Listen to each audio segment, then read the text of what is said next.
Ça, je crois que d'abord, il faut dire que nous le disions depuis le départ, le Club Sénégal émergent a déployé énormément d'actions dans le cadre de la lutte contre la Covid. Et non seulement sur le plan de la communication, parce que nous avons été la première structure au niveau de la société civile à créer un dispositif de la société civile de riposte contre la Covid que nous avons appelé l'initiative populaire et solidaire de riposte contre la Covid, qu'on a appelé en Wolof Diapo Kher Coronavirus, donc qui a regroupé des structures de la société civile, notamment de hautes personnalités de la société civile, du monde des arts, de la culture, mais aussi de la communication, y compris ceux qui sont dans les réseaux sociaux, en particulier avec Appel. Et là, ça a permis de dégager une démarche, et particulièrement dans le domaine de la communication, pour sensibiliser sur les gestes et mesures barrières, sur la distanciation sociale, sur le port du masque et sur un certain nombre d'attitudes, comme se laver les mains, comme utiliser le gel hydroalcoolique, etc. Et tout cela a permis de contribuer à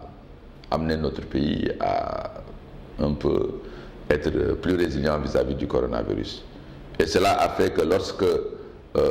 la Covid était allée à des niveaux très très bas en termes de nombre d'infectés,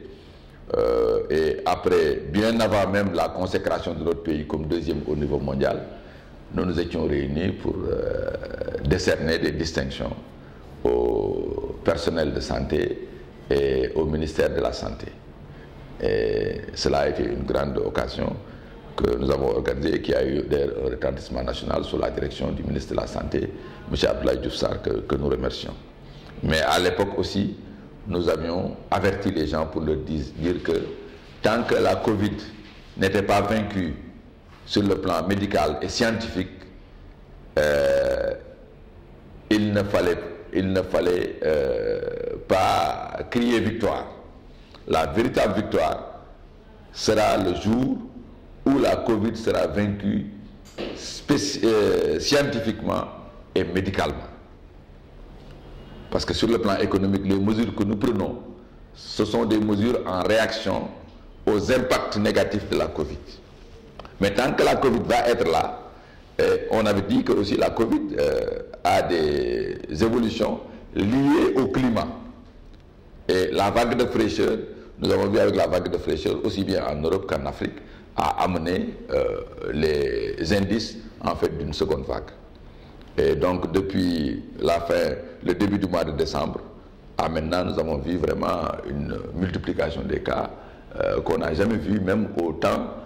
vraiment du confinement qui était relativement partiel et du couvre-feu. Et cela a justifié, et puis sur les conseils de l'autorité des personnels scientifiques et médicaux, Monsieur le Président de la République a pris hier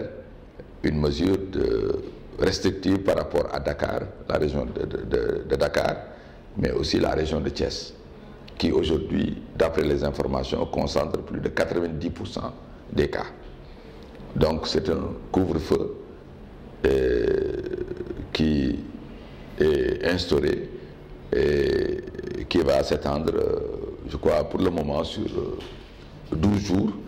le temps que la loi qui est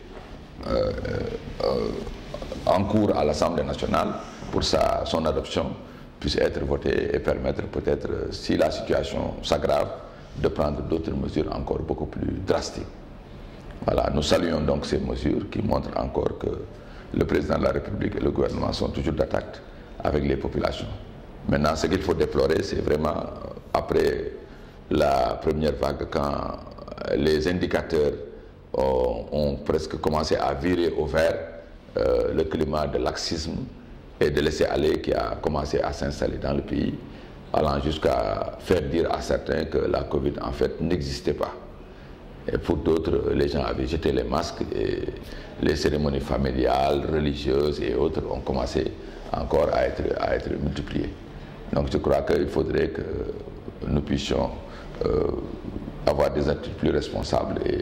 plus conséquentes dans le cadre de la gestion. La résilience, ce n'est pas en un seul jour, mais la résilience doit être même un réflexe. Et être résilient, c'est toujours se préparer au pire. Tant que nos populations ne seront pas toujours dans les dispositifs de se dire que tous les lendemains, il peut arriver le pire,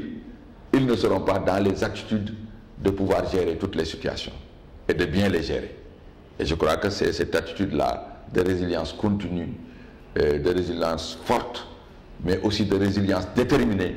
qui pourrait permettre en fait de vaincre non seulement le coronavirus, mais de vaincre l'ensemble des obstacles avec lesquels notre pays serait confronté.